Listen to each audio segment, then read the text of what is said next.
Today we continue the sixth day of the Cultural Festival, and today we're going to have the pleasure of traveling all the way to England. Miss Flores with the students brought from England those aspects of England that are known around the world. Today,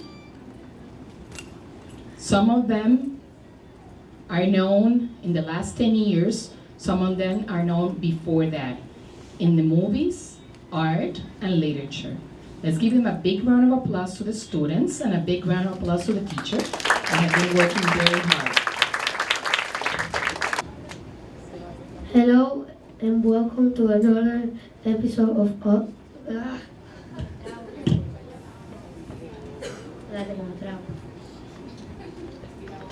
Hello and welcome to another awesome episode of Interviewing the Sales.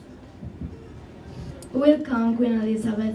Hello, my fellow friends. First question, where you were born? I was born the 21st of April of 1926. How many years have you been queen? 62 years. Do you take your coronation out seriously? Of course. It is like my life. How many countries you will travel? Over 150 countries.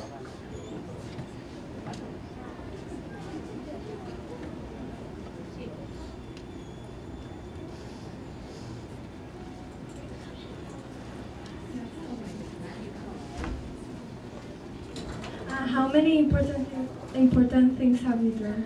I have founded many charities. One of them is called Change for the Good. Like we always say in fairy tales, do queens live in a castle? Yes, I live in the Winter Castle and I love it. Now the class of 6th grade is going to tell you more about the importance of my country.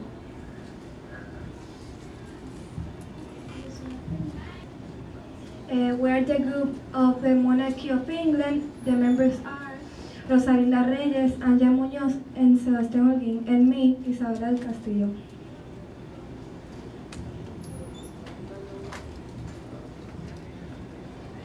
England's form of government is a constitutional monarchy, which combines a monarch head of the state with a Congress. The Queen of England has many titular roles and is officially the head of the state, although she has little political power or influence.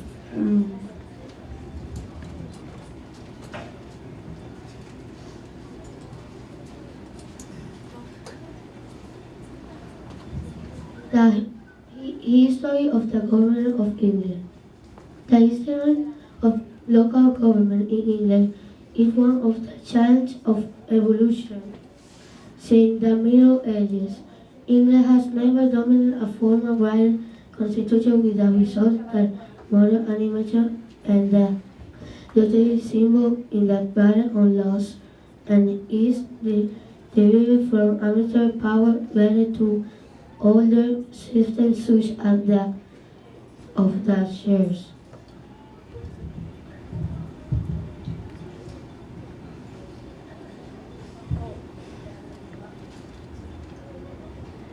Queen Elizabeth II was born the 21st of April of 1926. She has been the queen for 62 years and has traveled over 150 countries.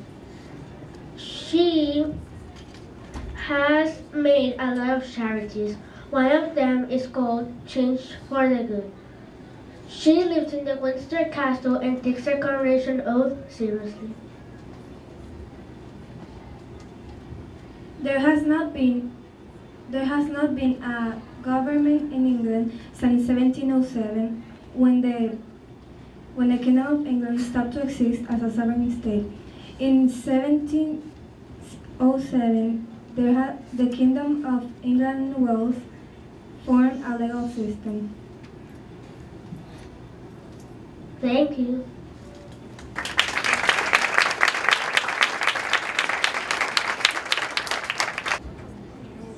Good morning. Today we're going to to present a play about the landmarks of the United Kingdom. Our group members are Alina Jimenez, Kenya Leon Wu, Gina Nangli, and me, Michelle Wu.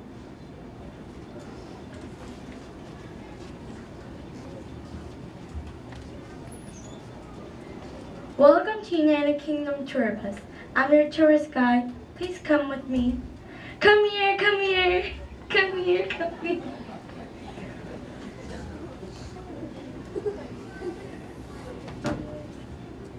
This is the Big Bang. Does anyone knows about the Big Bang?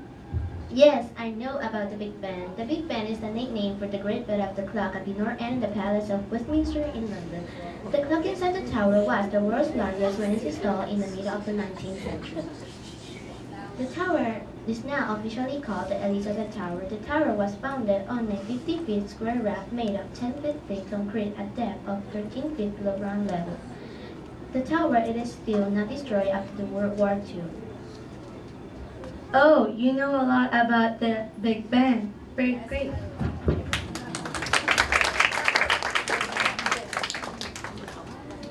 Please take pictures.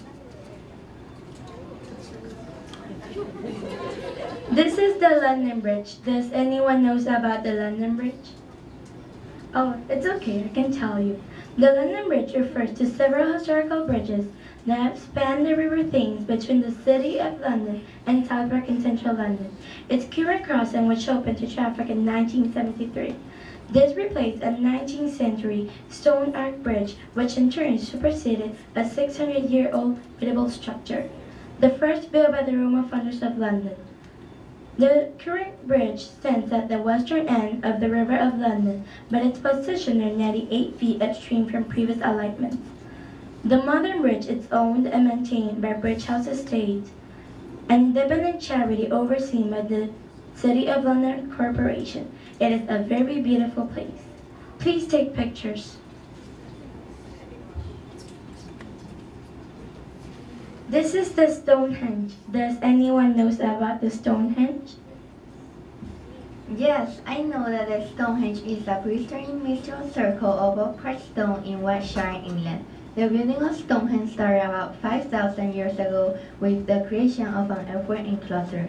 The biggest of its known as sarcens are up to 30 feet tall and weigh 25 tons. It is widely believed that they will come from marble roof downs. The smaller stones, referred to as loose stones, weigh up to 4 tons, and most of them appear to have come from the Preseli Hills in western Wales, a distance of 156 miles. Oh, you also know a lot about the Stonehenge. Very great. Please take pictures.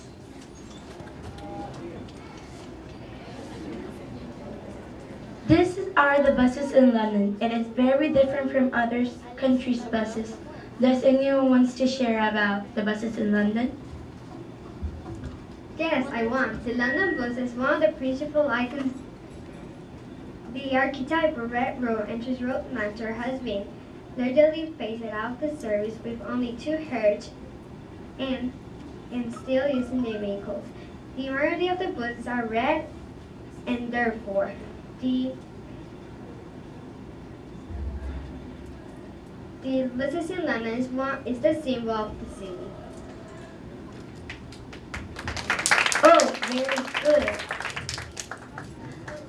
You all know a lot about United Kingdom. I think you learn a lot. Thank you for visiting United Kingdom. Thank you to choose United Kingdom Tour Bus. And thank you to let us know a lot of England. It's okay.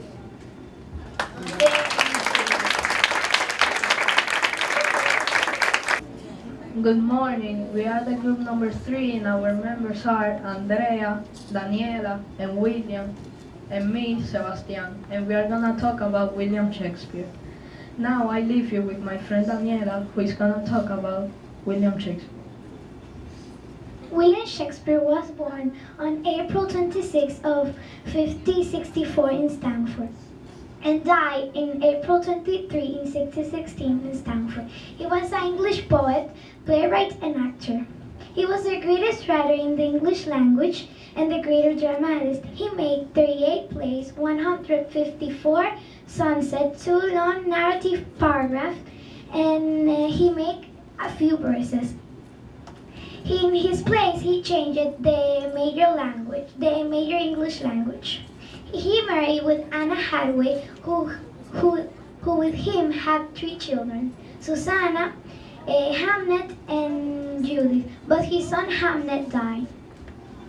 In most of his known works produced between 1595 and 1613, and his plays were tragedies, comedies, and histories. Now I leave you with my friend William. The most important plays of Shakespeare were Hamlet, Romeo and Juliet, Othello, Macbeth, Midsummer Night Dreams, King Lear, Richard II, and The Tempest. And now Andre is going to talk. He's important because he invented over 1,700 of our common words by changing verbs into adjectives, connecting words never used before together, adding prefixes and suffixes. This is a list of some words that Shakespeare invented: addiction, champion, bed, bedroom, hind. And now my friend Sebastian is going to talk with you. Hamlet is a tragedy made by William Shakespeare in honor of his son Hamlet, who died. The plot of Hamlet is that Hamlet's father gets killed by his brother Claudius, who is Hamlet's uncle, because he wanted to be the new king and marry Hamlet's mother Gertrude.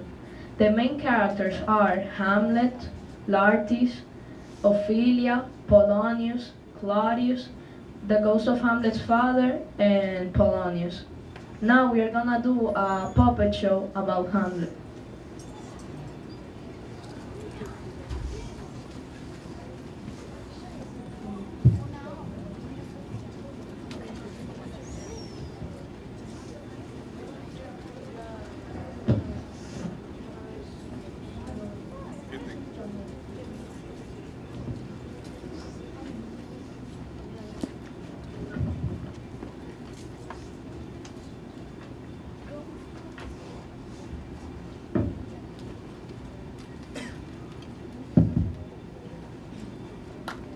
The story starts on a castle in Denmark, where the guards see the dead king's ghost, Hamlet's father. They bring Hamlet to the ghost the next night. Avenge me. The ghost tells Hamlet that he was murdered by Hamlet's uncle Claudius, who is now the king because he married Hamlet's mother Gertrude. Hamlet meets a group of actors and tells them to do a recreation of the killing of Hamlet's father. In the middle of the play, Hamlet's uncle, Claudius, goes crazy, and this is proof that Claudius killed the king.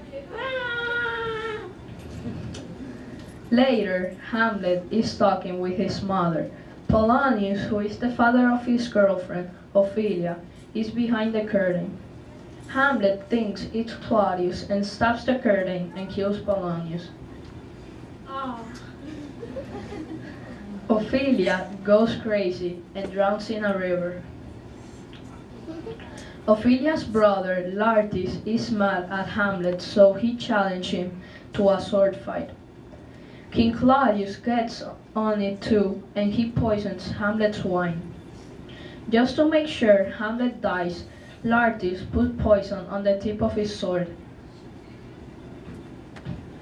During the fight, Laertes scratches Hamlet with the poisoned sword.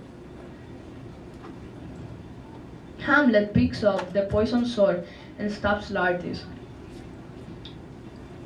The queen gets thirsty and drinks the poisoned wine that Hamlet was going to drink.